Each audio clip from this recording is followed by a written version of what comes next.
الشيطان الرجيم. بسم الله الرحمن الرحيم.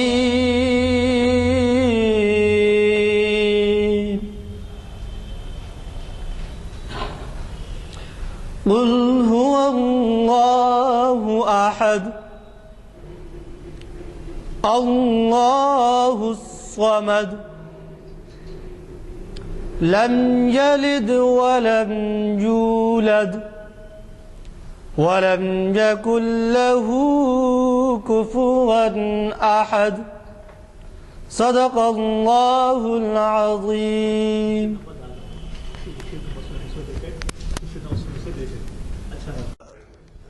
مفتی سید الیاس ہاشمی ندوی صاحب تشریف فرما ہیں.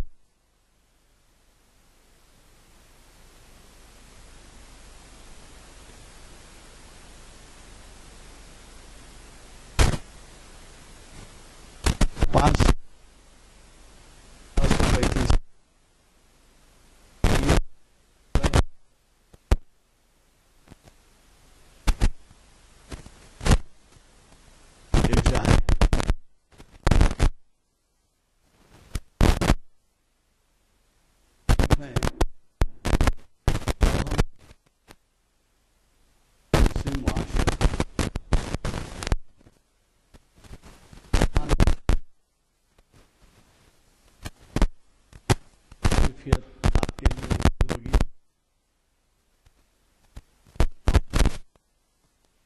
آپ جو ان کے لیے ایک بہترین مشورہ یا میسیج دے سکتے ہیں. جیسے کہ آپ واقف ہیں ہماری یہ محافل کی افادیت دیکھتے ہوئے کچھ سے نواز سے آج یہ آپ کے بند کمرے میں چار دیواری میں جو اہم محافل ہوا کرتے تھے وہ آج دنیا بھر میں دیکھی جا رہی ہیں. تو میرا خیال ہے کہ آپ خود بھی اس بات کا خیال رکھیں کہ نہ صرف آگے کہ آپ فرمائیں کہ یہ محافل ہیں اور آج کے ماحول میں جب کہ ہمیں موقع نہیں ہے اور خواہی نہ خواہی ٹی وی کے اوپر نظریں پڑ جاتی ہیں، پروگرام بن جاتے ہیں یا بچوں کو کھیلوں سے دلچسپی ہوتی ہے تو دیکھنے بیٹھ جاتے ہیں. وہ پابندی کروایا جاتا تھا وہ دور لیکن ایک ہفتے میں 3 محافل ہوتی ہیں، کم از کم 2 محافل، کم از کم 1 محفل بھی اگر شرکت کرے تو استفادے کی بات ہے. اور یہ اہم عنوانات سے ہوتے ہیں. پہلا تاریخ اسلام کا لیکچر ہوتا ہے جو عام طور پر بڑے بڑے اسکالرز تاریخ اسلام کے جو ہیں اور پروفیسرز وہ مخاطب کرتے ہیں. دوسرے پھر ہمارے یہاں یہ آج کا جیسا پیر کا شریعت انفارمیشن کا ہوتا ہے اور شریعت انفارمیشن سروس کی وجہ کیوں پیش آئی اس کی وجہات بھی میں بتا چکا ہوں کہ ہمارے مسلمان بچوں میں ہی نہ صرف یہ کہ اوقاف سے واقفیت نہیں ہے، شادی بیاہ کے مسائل سے واقفیت نہیں ہے اور ورثے کے متعلق نئی واقفیت ہے اور اسی طریقے سے وصیت سے متعلق معلومات نہیں ہیں. یہ بات تو ایسی ہے ان کے لیے کہ آپ وہ اگر سوالات کریں تو آپ کو اندازہ ہوگا کہ وہ جانتے ہی نہیں. میرا خیال یہ ہے کہ اس میں بہت ضروری ہے آپ ایسے محافل کے لیے ہمت افزائی کریں اور ایسے حضرات جن کا تعلق مدارس سے ہے وہ ان سے بس کم کوشش کریں کہ ایک محفل میں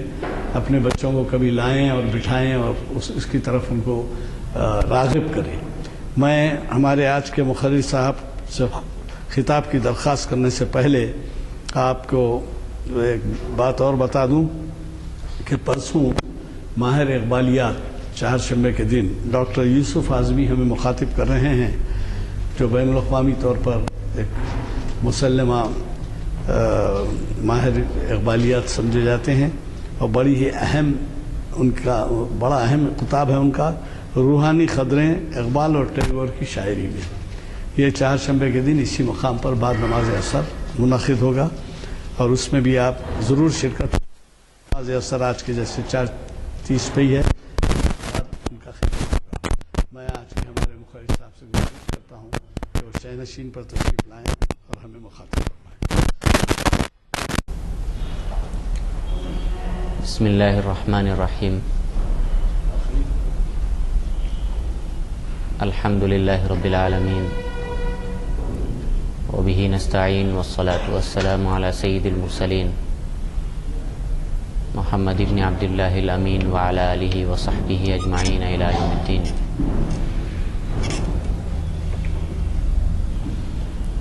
اما بعد،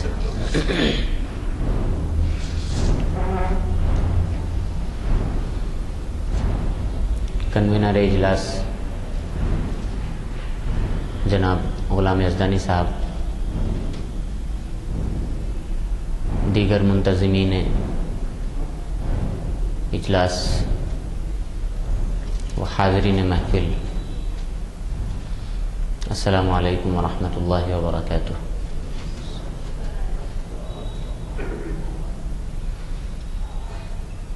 جیسا کہ عنوان سے ظاہر ہے اور تمہیدی گفتگو میں تذکرہ بھی آ چکا ہے کہ آج کی ہماری یہ نشست اور اس میں ہونے والی گفتگو کا مرکزی موضوع اس وقت ملت کا ایک ایسا مسئلہ ہے جس کو ہم سنگین صورتحال اختیار کرتے ہوئے دیکھتے جا رہے ہیں، یعنی توہم پرستی۔ اگرچہ یہ کوئی نئی بات نہیں ہے، بلکہ اس کو قدامت پرستی کے ساتھ جوڑا جاتا ہے، لیکن یہ بھی المیہ ہیں کہ جس سائنس اور ٹیکنالوجی کے یا جدیدیات کے جس دور میں ہم جی رہے ہیں اس کے اندر بھی توہم پرستی افراد کے ایک بڑے طبقے کو گھیرے ہوئے ہے۔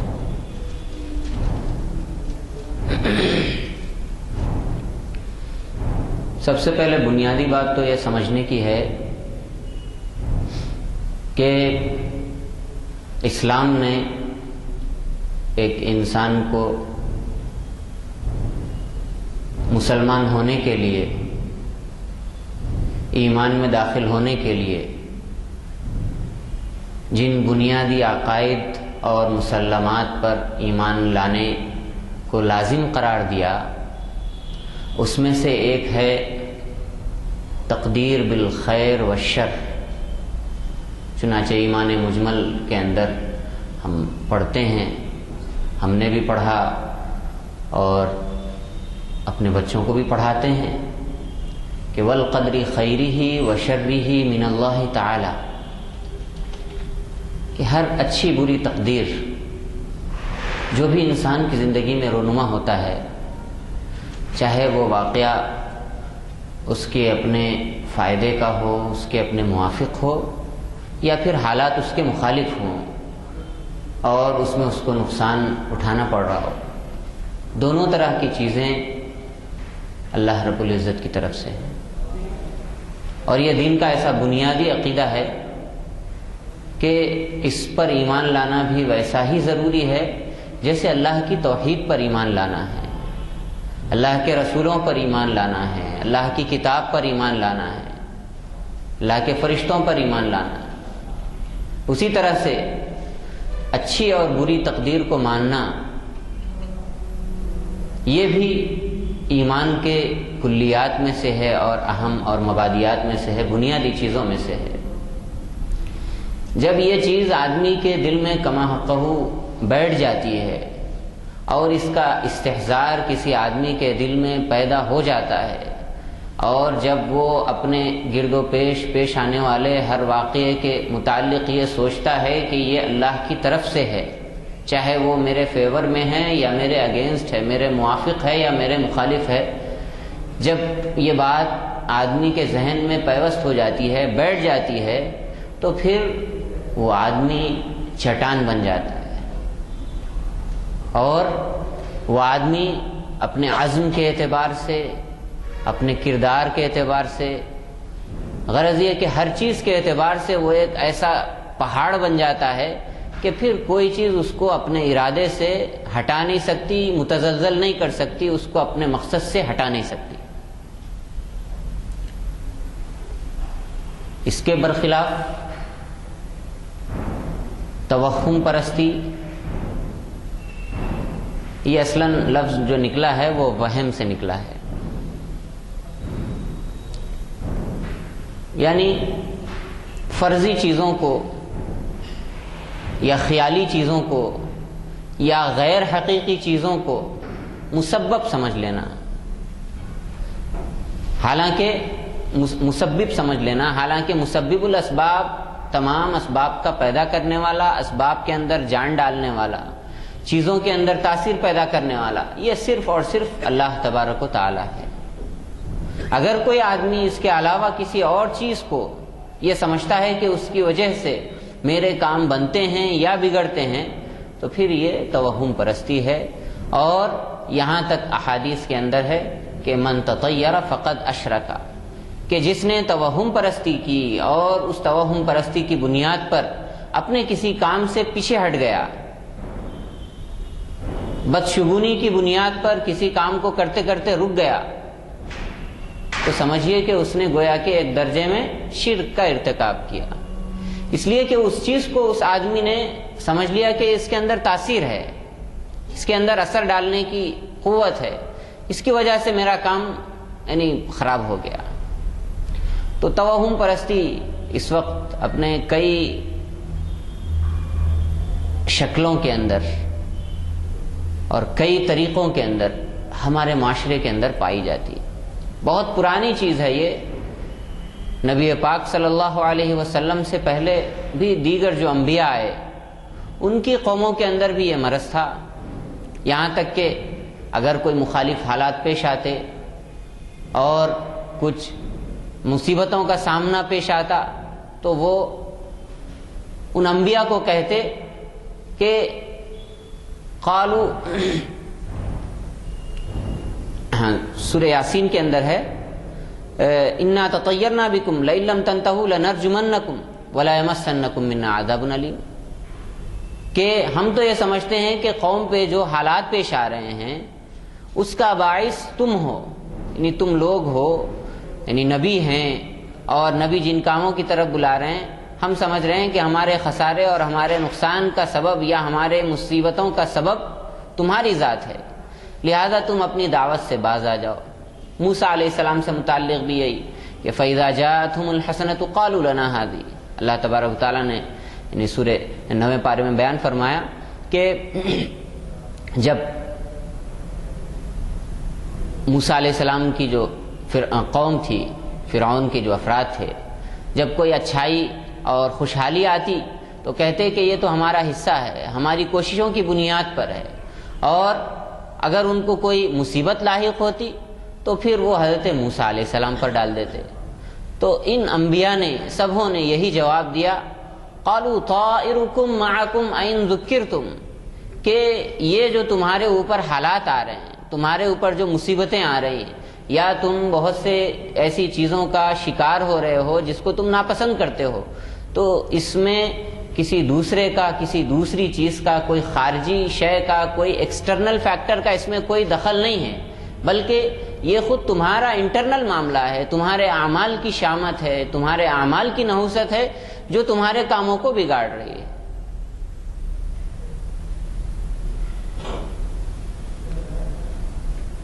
تو ایک چیز پتہ چلی کہ توہم پرستی ایک بیمار ذہنیت کا نتیجہ ہے، یعنی آدمی اپنا جائزہ تو نہ لے اور اپنے آپ کو تو چیک نہ کرے، اپنا محاسبہ نہ کرے، بلکہ اس کا ذمہ دار کسی دوسری چیز کو قرار دے دے، کوئی ایسی چیز کو قرار دے دے جس کا اس میں کوئی دخل نہیں۔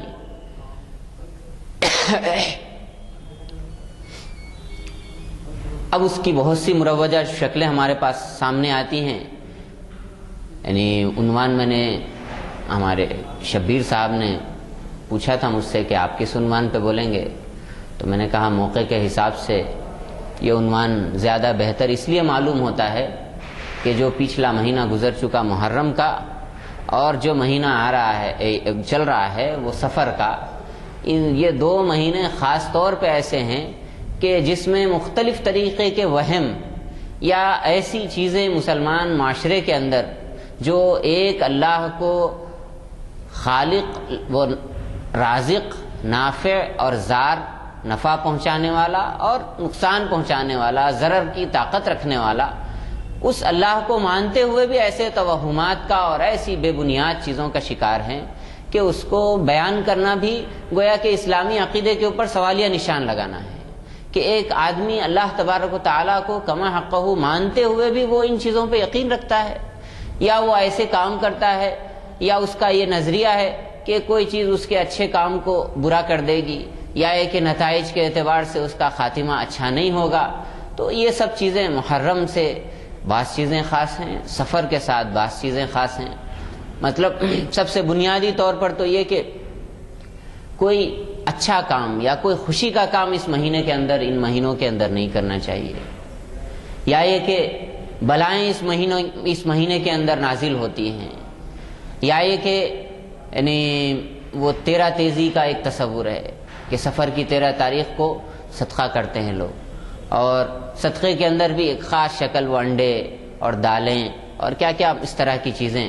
اور اس دن آپ صبح صبح دیکھیں گے بالکل فجر سے پہلے ہی کہ فقیروں کی ٹولیاں نکلتی ہیں جو صدقے کے نام پر یا 13 تیزی کے نام پر وہ چیزوں کو وصول کرنے کے لیے چل پڑتی ہیں. صدقہ کرنا یہ تو بہت اچھی بات ہے، یہ اس دن کے ساتھ خاص نہیں ہے، یہ سفر کے مہینے کے ساتھ خاص نہیں ہے، بلکہ ایک مسلمان کو تو ہر وقت صدقہ کرتے رہنا چاہیے، چونکہ احادیث کے اندر اس بات کو یعنی کئی موقعوں پر بیان کیا گیا کہ لا يرد القضاء الا الدعاء، کہ قضا کو، قدر کے بہت سے ایسے فیصلے ہیں، تقدیر کے ایسے بہت سے فیصلے ہیں، تقدیر معلق کے، کہ اس کو دعا ٹال دیتی ہے. اور اسی طرح سے نیکی کر کے، صدقہ کر کے آدمی بہت سی ان بلاؤں کو بھی ٹال دیتا ہے جو اس کے لیے مقدر ہو چکی تھی، لیکن صدقہ کرنے کی وجہ سے وہ بلائیں اس کے اوپر سے ٹل جاتی ہیں، رک جاتی ہیں اور آدمی کو پتہ بھی نہیں چلتا. تو صدقہ تو ہمیشہ کرنا چاہیے، صدقہ کرنے والی چیز ہے، لیکن یہ کہ اس دن کے ساتھ خاص کرنا اور یہ کہ وہ 13 تیزی کے نام پہ صدقہ دینا، یہ چیز بالکل انتہائی توہم پرستی کی بات ہے. اسی طرح سے اسی مہینے کے اندر، سفر کے اندر، آخری چہارشنبے کی ایک عجیب سی یعنی وہ ہے یعنی توہم پرستی کی ایک شکل، اور کہ آخری چہارشنبہ یعنی ماہ سفر کا جو سب سے آخری چہارشنبہ ہوتا ہے، اس چہارشنبے کو گھر میں نہیں رہنا چاہیے، کہیں باہر نکل جانا چاہیے. اور نعوذ باللہ بہت سے لوگوں کو یہ کہتے ہوئے بھی سنا گیا کہ ملک الموت چکر لگاتے رہتے ہیں اور جو بھی ملتا ہے اس کو پکڑ لیتے ہیں. اس لیے گھر میں نہیں رہنا چاہیے. اور اب بعض علمی قسم کے لوگ نعوذ باللہ اس میں یہ بھی استدلال، کیونکہ دلیل تو ہر ایک کو مل جاتی ہے، تو بعض لوگ یہ بھی دلیل دیتے ہیں کہ چونکہ آپ صلی اللہ علیہ وسلم کے مرض الوفات کا جو آغاز ہوا تھا وہ چہارشنبے کے دن سے ہوا تھا، سفر کا آخری، اور اسی وجہ سے وہ دن منحوس ہے. حالانکہ ایسی تمام چیزیں یعنی تاریخی اعتبار سے بھی بے بنیاد ہیں، اور اگر بالفرض تاریخی اعتبار سے یہ بات ثابت بھی ہو جائے تب بھی اس میں کوئی ایسا تصور نہیں ہے کہ اس دن کے ساتھ نحوست جوڑ دی جائے یا کہ اس دن کو منحوس سمجھا جائے. تو یہ اور اس طرح کی بہت سی ایسی شکلیں ہمارے معاشرے کے اندر رائج ہیں کہ بعض لوگ بعض عادات کو منحوس سمجھتے ہیں. جیسے 13 کا نمبر ہوتا ہے،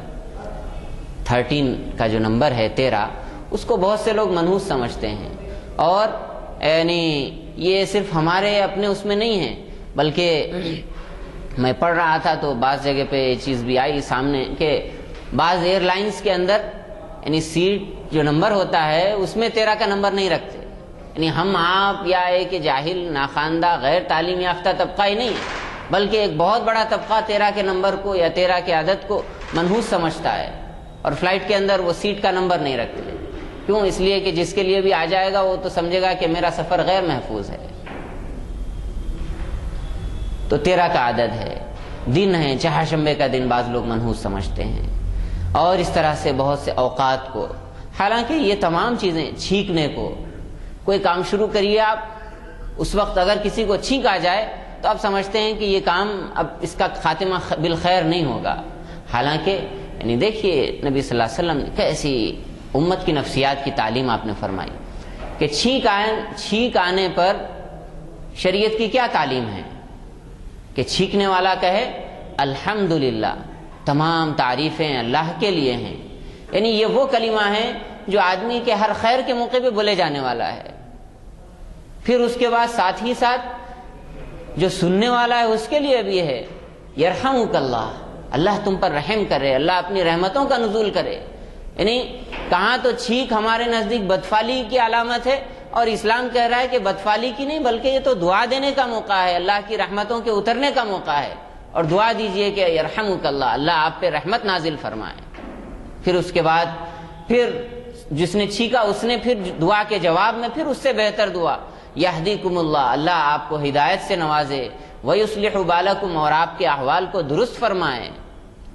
تو شریعت کی تو یہ تعلیم ہے، یعنی انسانی نفسیات کی رعایت کرتے ہوئے شریعت تو ایک توہم پرستی کے جو مختلف مظاہر اور اشکال ہوتے ہیں اس کو توڑتی ہے، اور اس موقع پر یعنی ان چیزوں کی تعلیم دیتی. تو یہ چیز بنیادی طور پر اسلام کے بنیادی عقائد سے ٹکرانے والی چیز ہے، توہم پرستی. اور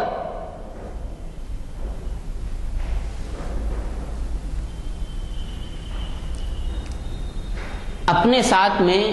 اس کے بہت ہی مضر اثرات نکلتے ہیں. سب سے پہلے تو میں نے بتا دیا کہ یہ عقیدے کے اعتبار سے یعنی غلط اس لیے ہے کہ تقدیر پر ایمان کے اندر کمی کی وجہ سے یہ چیز سامنے آ گئی. دوسرے، اللہ رب العزت کو نافع و ضار سمجھنے کے بجائے، نفع نقصان پہنچانے والا سمجھنے کے بجائے دوسری چیزوں کے اندر اس کی تاثیر کو سمجھ لیا گیا. تیسری چیز، یہ توہم پرستی، اس کے جو سائیڈ ایفیکٹس ہیں، اس کے جو ضمنی اثرات ہیں وہ کیا ہیں؟ آدمی بزدل ہو جاتا ہے،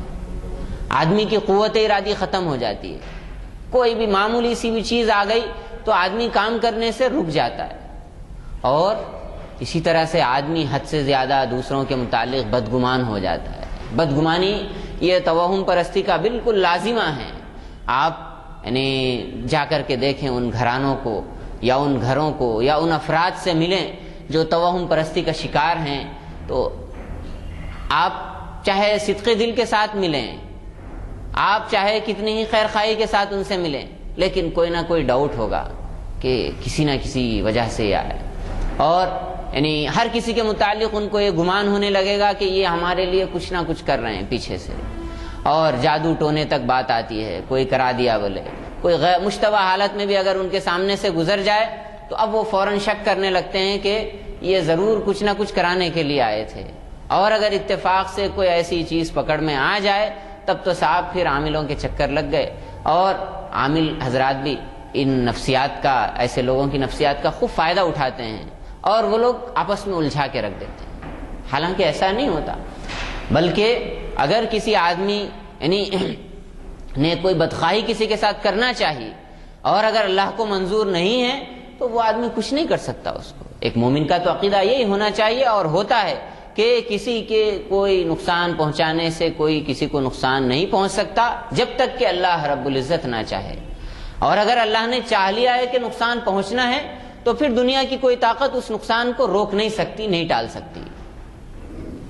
تو تمام چیزوں کا، تمام کاموں کا کرنے والا فاعل حقیقی یہ اللہ رب العزت ہے.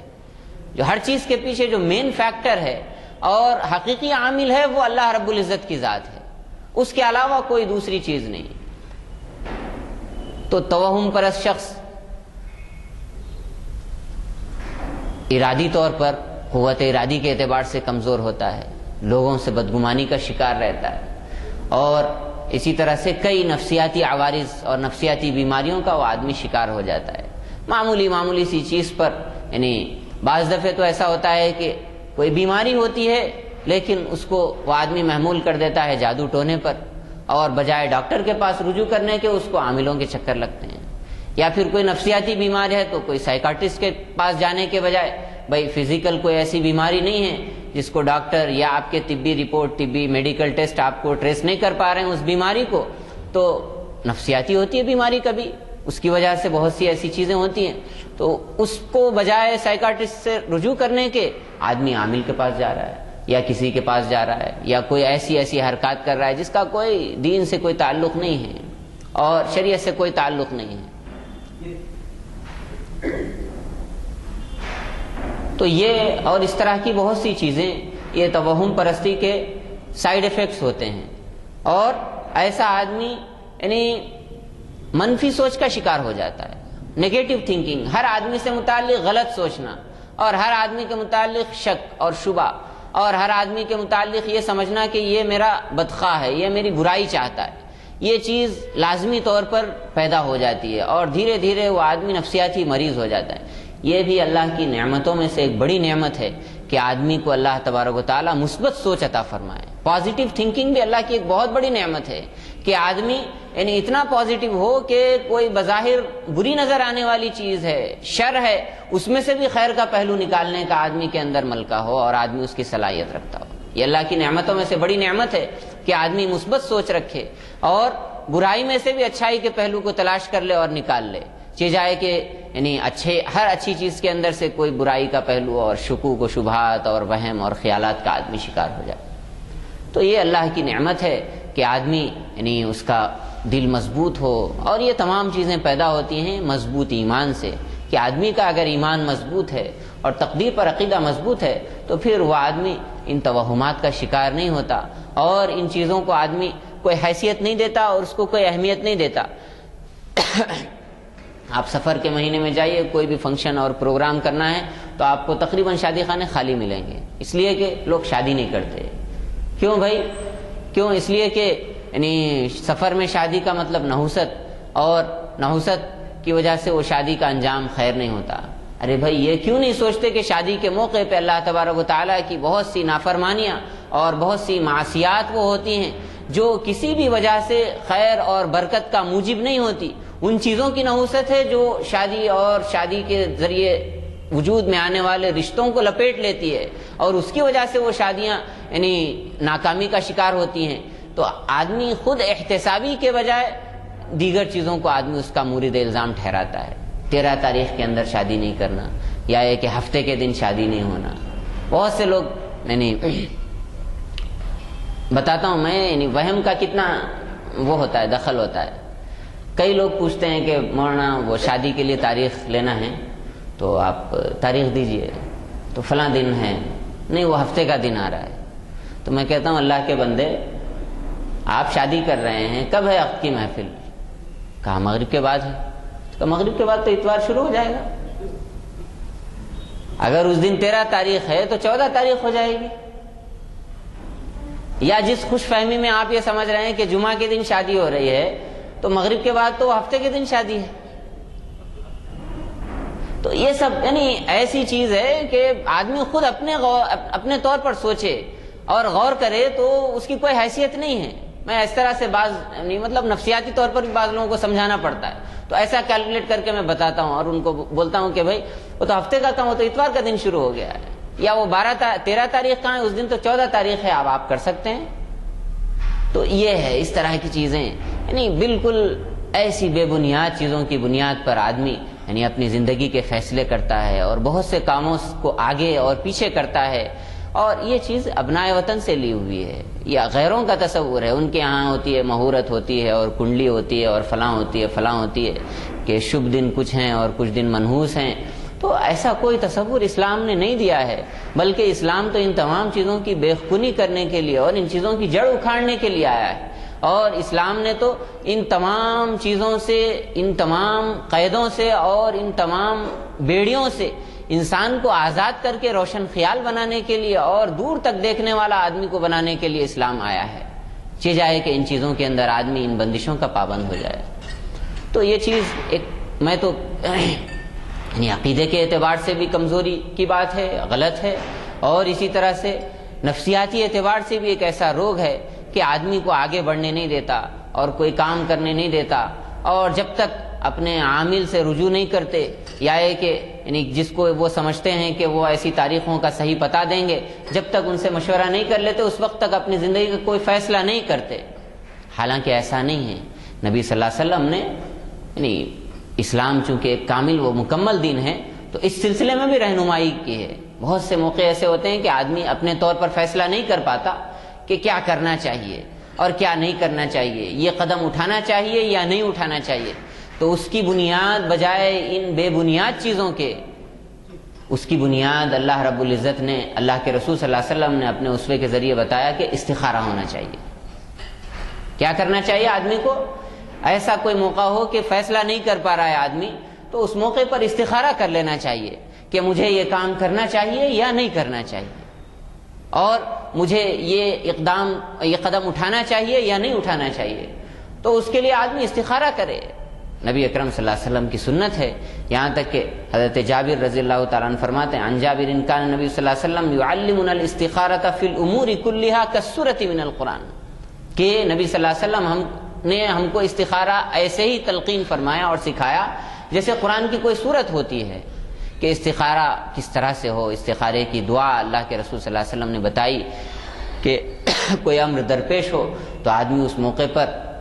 2 رکعت نفل پڑھے اور اس کے بعد پھر وہ دعا پڑھے، اللہم انی استخیرک بعلمک واستقدرک بقدرتک فإنک تقدر ولا اقدر وتعلم ولا اعلم انک انت العلام الغیوب۔ اور اس کے بعد پھر یہ کہے آدمی کہ اللہ، یعنی اس دعا کا ترجمہ میں آپ کو بتا دیتا ہوں تاکہ اس کی عظمت اور اس کی معنویت آپ کے سامنے آ جائے۔ کیا فرمان کہ اے اللہ، میں آپ کے اس علم کے ذریعے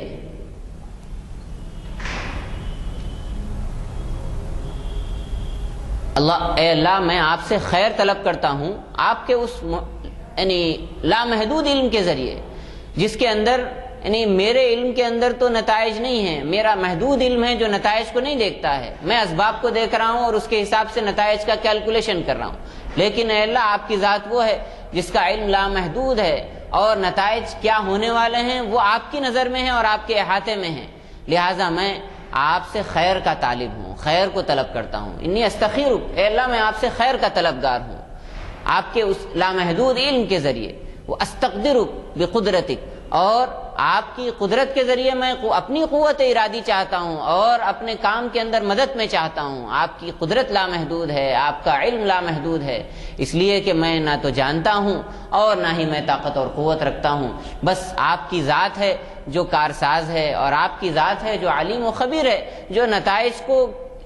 جاننے والی ہے کہ اس کام کا کیا نتیجہ ہونے والا ہے، وہ اللہ جان سکتا ہے، اللہ کے علاوہ کوئی نہیں جانتا۔ تو ہم ان مختلف چیزوں کی بنیاد پر بجائے وہم کا شکار ہونے کے اس معاملے کو، اس کام کو اللہ کے سپرد کر دیں اور اللہ سے خیر کو طلب کر دیں کہ اللہ اس میں خیر مقدر فرمائیے۔ پھر اس دعا کا جو اگلا حصہ ہے، اللہم ان کان فی ھذا الامر خیر لی، کہ اللہ اگر اس معاملے کے اندر میرے لیے خیر ہے اور میرے لیے بھلائی ہے، میری دنیا کے اعتبار سے یا میری آخرت کے اعتبار سے یا میری معیشت کے اعتبار سے، تجارت کے اعتبار سے، غرض یہ کہ کوئی سا بھی معاملہ ہو، اس میں کوئی قید نہیں ہے، کوئی دینی کام کرنا ہی ہو تو استخارہ کرنا ہو، یا کوئی دنیاوی کام کرنا ہو تو استخارے کی ضرورت، کوئی سا بھی اہم کام جس میں آدمی تذبذب کا شکار ہو یا پھر فیصلہ جلدی سے نہیں کر پا رہا ہو، تو اس کے لیے آدمی کو چاہیے کہ استخارہ کرے، اور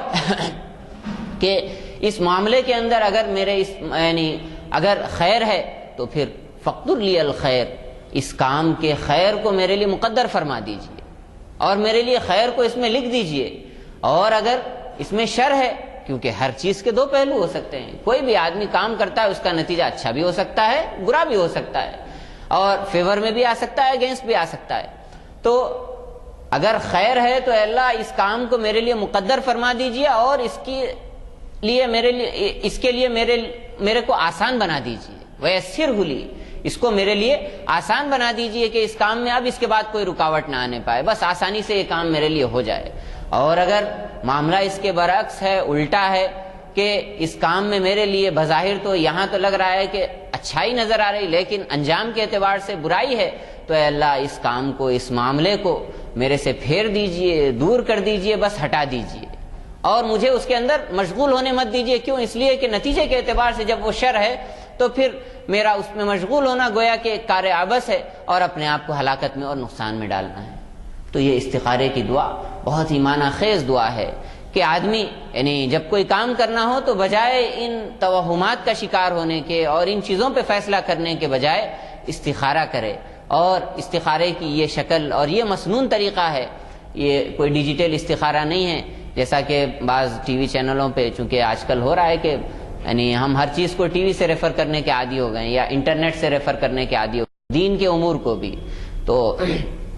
استخارے کا جو عمل ہے خالص مسنون عمل ہے اور احادیث کی کتابوں کے اندر مروی ہے، جیسا کہ میں نے حضرت جابر رضی اللہ تعالیٰ عنہ کے الفاظ نقل کیے یہاں پر کہ آپ صلی اللہ علیہ وسلم نے ہم کو استخارہ سکھایا ویسا ہی جیسا کہ سورۃ قرآن کی کوئی سورت سکھائی جاتی ہے اس طرح سے آپ صلی اللہ علیہ وسلم نے تعلیم فرمایا۔ تو یہ نہیں کہ آپ اپنے معاملے کا استخارہ کسی دوسرے سے کروائیں اور آن لائن استخارہ کریں کہ صاحب یہ کام ہے مجھے کرنا چاہیے یا نہیں کرنا چاہیے، اور کوئی صاحب پسے پردہ بیٹھ کر کے کچھ بہرحال کیا کرتے ہیں وہ پسے پردہ مجھے نہیں معلوم، پھر اس کے بعد وہ جواب دے دیتے ہیں آن لائن کہ ہاں آپ کو یہ کام کرنا چاہیے یا پھر نہیں آپ کو کچھ ٹھہر کے کرنا چاہیے۔ جب آپ کی تقدیر کو جاننے والے یا آپ کے لیے خیر طلب کرنے والے آپ سے بڑھ کر کے کون ہو سکتے ہیں؟ اور دل سے نکلی ہوئی دعا اور دل سے نکلی ہوئی جو کیفیت اور عرض ہے وہ تو یعنی اپنا جواب نہیں رکھتی، دوسرا آدمی آپ کی کیا ترجمانی کرے گا؟ تو بہرحال اپنا استخارہ خود کرنا چاہیے،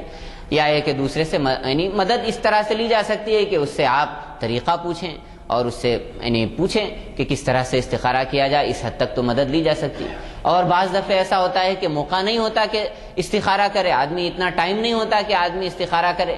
فوراً کوئی فیصلہ لینا ہوتا ہے، تو اس موقع پر بھی نبی صلی اللہ علیہ وسلم نے یہ دعا تلقین فرمائی کہ اگر یعنی اتنے لمبے اس کی اگر کوئی یعنی سہولت نہ ہو یا اس کا موقع نہ ہو تو کم از کم اتنا کر لے کہ اس موقع پر کوئی ڈیسیشن لینے سے پہلے یہ دعا کو پڑھ لے کہ اے اللہ یہ معاملہ میں کرنے جا رہا ہوں، اس میں میرے لیے خیر مقدر فرما دے بس،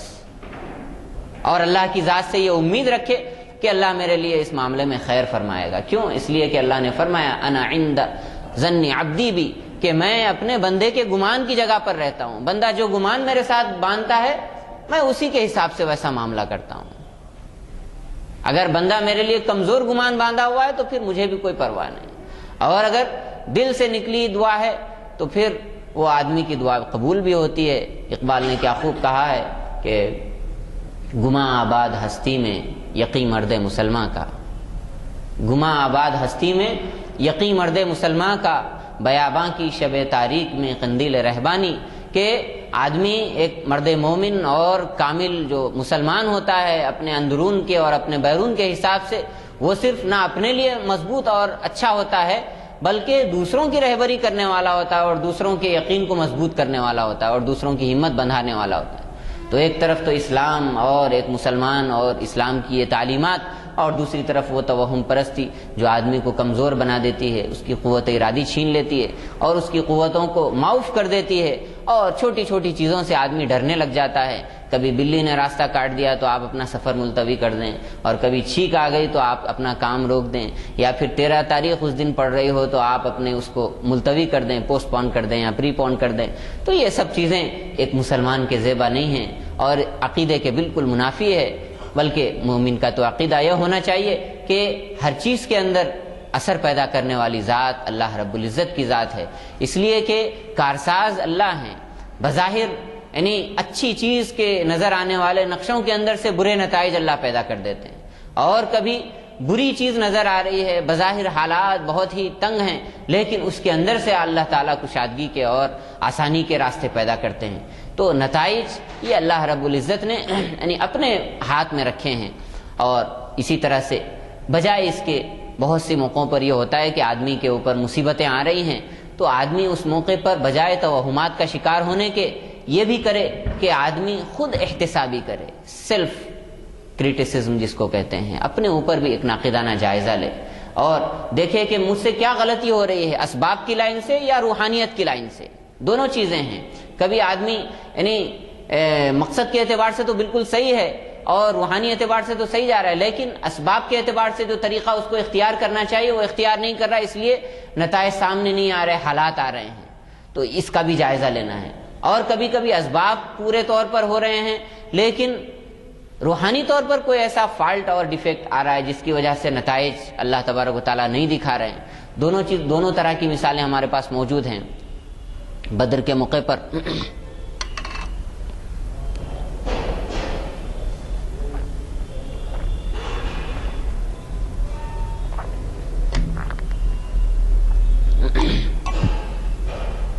غزوہ احد کے موقع پر دیکھیے مسلمان اسلحہ سے بھی لیس ہیں اور سب کچھ ہے، لیکن ڈسپلن کے اعتبار سے تھوڑی سی کوتاہی ہو گئی، اس کے نتیجے میں بڑا نقصان بھگتنا پڑا. حالانکہ عقیدے کے اور عزم کے اعتبار سے پہاڑ کے مانند ہیں، لیکن مادی پہلو سے تھوڑا سا اس کے اندر چوک ہو گئی تو اللہ نے نتیجہ مخالف کر کے بتا دیا. اسی طرح سے حنین کے موقع پر وہاں پر اسلحہ بھی ہے، افراد بھی ہیں، تعداد بھی ہے اور مادیت اور اسباب کی لائن سے بالکل تیار ہیں، لیکن تھوڑا سا روحانی پہلو چوک گیا تو اللہ نے فوراً وہاں پہ بھی کہہ دیا کیا ہے اذ اعجبتکم کثرتکم، کہ حنین والے دن اللہ تبارک و تعالیٰ نے تمہاری مدد فرمائی جس دن تم کو تمہاری کثرت بھا گئی تھی. تم کو یہ خیال ہونے لگا تھا کہ ہم آج تو اپنی تعداد کی بنیاد پہ جیتنے والے ہیں اور ہمارا اتنا بڑا لشکر ہے، اس کو کوئی شکست نہیں دے سکتا. فلم تغنی عنکم شیئا، لیکن تمہاری وہ تعداد دھری کی دھری رہ گئی، کچھ کام نہیں آئی. اللہ نے مدد جب نازل کی تو پھر اس کے بعد نتیجہ تمہارے حق میں آیا. تو چاہے آدمی کوئی بھی کام کرے، دنیاوی کام ہو یا آخرت سے متعلق ہو، یعنی یہ دونوں پہلوؤں کو آدمی کبھی بھی یعنی اوجھل نہ ہونے دے کہ مادی اعتبار سے بھی صحیح اسباب صحیح اختیار کرے، اور جو طریقہ ہے وسعی لہا سعیہا، کہ جیسی کوشش ہونی چاہیے ویسی کوشش کرے، پھر اس کے بعد نتائج کو اللہ کے سپرد کرے کہ کوشش ہم نے کر دی، اب اس کے نتائج کو برآمد کرنا یہ اللہ آپ کا کام ہے، آپ اس کو کر دیجئے. ہم نے جو کرنا تھا وہ کر دیا، آپ کو جو کرنا ہے اب وہ آپ کے حوالے ہم کرتے ہیں. تو اس کے بعد میں بدر جیسی نصرت اور مدد آتی ہے جس کے اندر اسلحہ تو بظاہر نہیں تھے، لیکن ڈسپلن کے اعتبار سے، اطاعت کے اعتبار سے مسلمان نبی صلی اللہ علیہ وسلم کے بالکل یعنی ویسے تو پوری زندگی صحابہ کرام کا اسوہ اور نمونہ یعنی اطاعت اور فرما برداری کا رہا ہے، لیکن بہت سے بعض ایسے واقعات جو ملتے ہیں وہ بھی ہماری رہنمائی کے لیے اس میں سے ہم کو یہ پہلو نکالنا چاہیے اور دیکھنا چاہیے کہ ہر موقع پر اسباب کی لائن سے ہو اور روحانیت کی لائن سے ہو، دونوں اعتبار سے آدمی کو تیار رہنا چاہیے اور اپنے ہر کام کے اندر ان دونوں چیزوں کو کرنا چاہیے. اس کے بجائے ہم جو دیگر یعنی غیر حقیقی اسباب کا اور توہمات کا اور ایسی بیس لیس بے بنیاد چیزوں کا شکار ہو جاتے ہیں، وہ چیز کا کوئی جواز نہیں ہے. ایک مسلمان ہونے کے ناطے اس کی کوئی گنجائش نہیں ہے. اللہ تبارک و تعالی یعنی ہم سب کو کہنے سننے زیادہ عمل کی توفیق عطا فرمائے، اور کبھی ایسے وسوسے آ بھی رہے ہوں تو پھر ایسے وقت بھی قرآن کی یعنی تعلیم ہے وَإِمَّا يَنزَغَنَّكَ مِنَ الشَّيْطَانِ نَزْغٌ فَاسْتَعِذْ بِاللَّهِ، کہ اگر شیطان کی طرف سے ایسا کوئی وسوسہ آ رہا ہو تو پھر اللہ سے تم پناہ طلب کر لو. تو اللہ رب العزت ہم سب کی حفاظت فرمائے. میں سمجھتا ہوں کہ اس موضوع سے متعلق اس وقت اتنی معروضات کافی ہیں، اگر کوئی سوال ہو تو آپ سے.